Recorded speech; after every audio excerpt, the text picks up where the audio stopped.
باجوڑ حملے کے ذمہ داروں کو جلد انصاف کے کٹہرے میں لایا جائے گا. بزدلانہ حملے دہشت گردی کے خاتمے کے لیے ہمارے عزم کو کمزور نہیں کر سکتے. وزیر اعظم شہباز شریف کا دو ٹوک موقف. Army chief general Asim Munir کے ہمراہ پشاور کا دورہ. سی ایم ایچ میں زخمیوں سے ملاقات میں صحت دریافت کی. متعلقہ حکام کو علاج معالجے کی بہترین سہولیات فراہم کرنے کی بھی ہدایت. قومی قیادت کا خود کش دھماکوں میں افغان شہریوں کے ملوث ہونے اور پاکستان دشمن عناصر کی کارروائیوں پر تشویش کا اظہار. کہا افغان حکومت اپنی سرزمین دہشت گردی کے لیے استعمال ہونے سے روکنے کے لیے ٹھوس اقدامات کرے.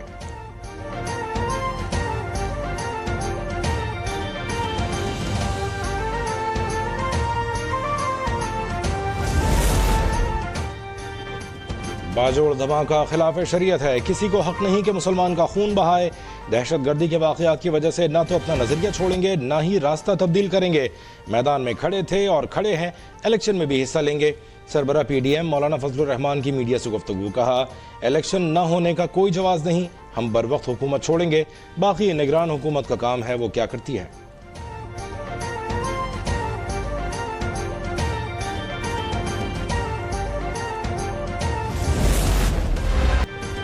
وزیر خارجہ بلاول بھٹو نے افغانستان کے اندر دہشت گردوں کے خلاف کارروائی کا عندیہ دے دیا. کہا افغانستان سے بار بار پاکستان پر حملے ہو رہے ہیں.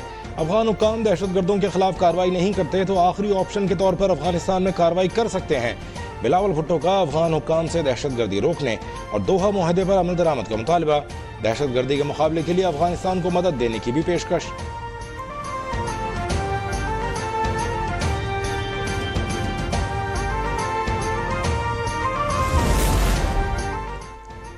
باجوڑ دھماکے کے بعد خیبر پختونخوا میں عوامی اجتماعات پر پابندی عائد.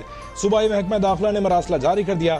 مراسلے میں احکامات پر سختی سے عمل درآمد کرانے کی ہدایت. اقدام امن و امان کی سنگین صورتحال اور دہشت گردی کے بڑھتے واقعات کے پیش نظر اٹھایا گیا.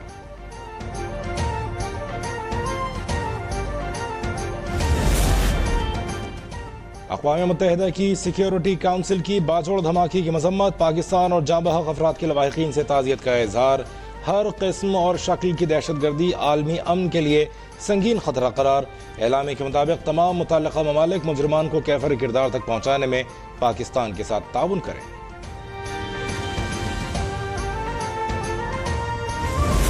Look at what NAB has done to this entire system.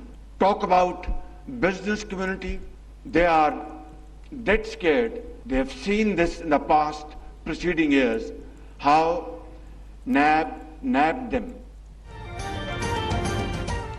Corruption Pakistan کی ترقی میں بڑی رکاوٹ بنی. کرپٹ لوگوں کو چھوٹ دی گئی. نیب لوگوں کو سیاسی انتقام کا نشانہ بناتا رہا.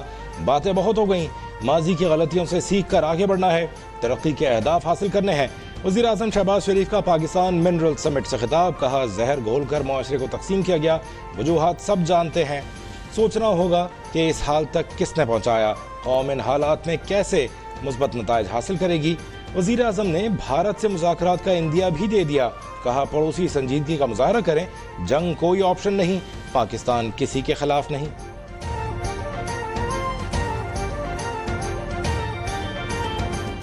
Even with our neighbor, we are prepared to talk to them, provided that the neighbor is serious to talk serious matters on the table. Because war is no more an option. God forbid, if there's any nuclear flashpoint, who will live to tell what happened? Pakistan کو درپیش مشکلات سے نکالیں گے, ترقی کی راہ پر گامزن کریں گے. Army chief general Asim Munir کا اعلان. پاکستان منرل سمٹ سے خطاب میں سرمایہ کار دوست نظام یقینی بنانے کا عزم. بیرونی سرمایہ کاروں کو ملک میں موجود معدنیات سے استفادے کی دعوت. کہا ملک کی معیشت کی بہتری کے لیے کردار ادا کرنا سب کی معاشرتی ذمہ داری ہے. پاکستان معدنیات سے مالا مال ہے. معدنیاتی پروجیکٹس عوام کی ترقی کا زینہ ہیں. حکومت نے تمام شراکت داروں کو ایک پلیٹ فارم پر لانے کے لیے SIFC قائم کیا. سپہ سالار نے اپنے خطاب میں قرآنی آیات کا حوالہ دیا. علامہ اقبال کے شعر بھی پڑھے.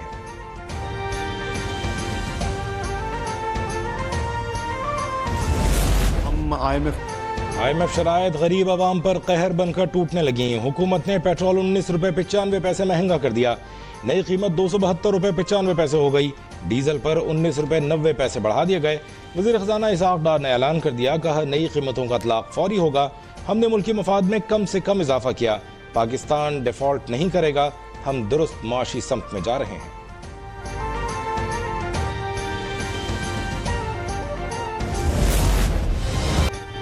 پیٹرول اور ڈیزل پر عائد ٹیکسز کی تفصیلات سامنے آ گئیں۔ دستاویز کے مطابق حکومت پیٹرول پر 71 روپے 58 پیسے فی لیٹر ٹیکس وصول کر رہی ہے۔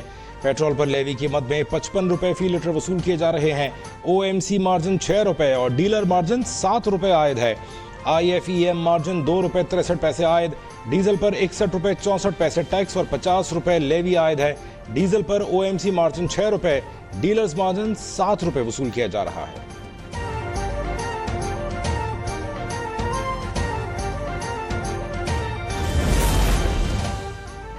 مخالفین پیٹرولیم قیمتوں پر سیاست چمکا رہے ہیں۔ پیٹرول مہنگا کرنا مجبوری تھی، آئی ایم ایف معاہدے کے تحت پیٹرولیم لیوی کی قیمت بھی شامل ہے، ملک کو ڈیفالٹ سے بچانے کے لیے فیصلے کیے۔ وزیر اطلاعات مریم اورنگزیب کی پریس کانفرنس، کہا سابق حکومت نے آئی ایم ایف معاہدے کی خلاف ورزی کی تھی، ہم معیشت میں استحکام لائیں گے۔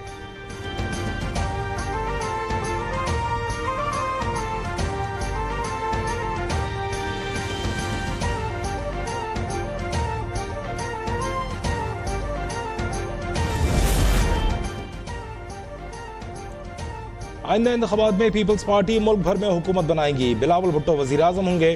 وزیر اطلاعات سندھ شرجیل میمن کا دعویٰ، کہا بلاول بھٹو کے ویژن کے مطابق خواتین کو بااختیار بنایا جا رہا ہے، 21 لاکھ لوگوں کو گھر بنا کر دے رہے ہیں۔ کراچی میں الیکٹرک بس کا نیا روٹ بھی شروع کر دیا۔ مہنگائی سابق نااہل وزیر اعظم کی غلط معاشی پالیسیوں اور آئی ایم ایف معاہدے کی خلاف ورزی کا نتیجہ ہے۔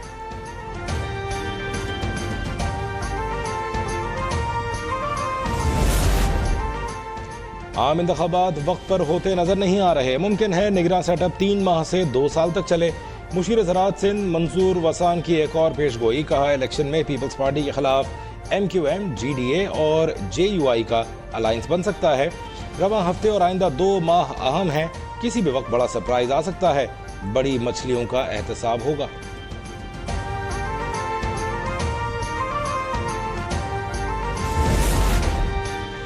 ملٹری کورٹس کے معاملے پر فل کورٹ بنے گا یا نہیں، سپریم کورٹ کی جانب سے محفوظ فیصلہ آج سنایا جائے گا۔ فوج کی تحویل میں 102 افراد ہیں، اٹارنی جنرل نے فہرست پیش کر دی۔ جسٹس مظاہر نے کہا بظاہر لگتا ہے مواد کے نام پر صرف فوٹوگرافز ہیں۔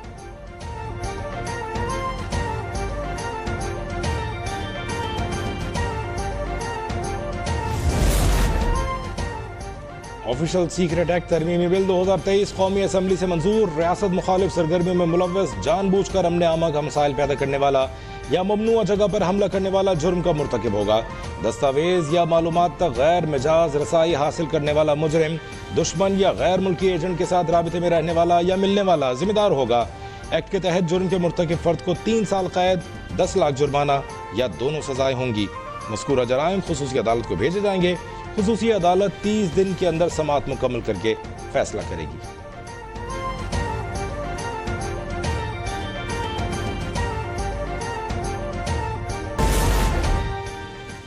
اور پاکستان کو 37 سال بعد ورلڈ جونیئر اسکواش کا ٹائٹل جتوانے والے قومی ہیرو حمزہ خان وطن واپس پہنچ گئے۔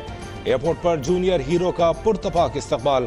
حمزہ سے پہلے جان شیر خان نے آخری بار 1986 میں ورلڈ ٹائٹل پاکستان کے لیے جیتا تھا۔ وفاقی حکومت کی جانب سے حمزہ خان کو 1 کروڑ روپے انعام سے نوازا جائے گا۔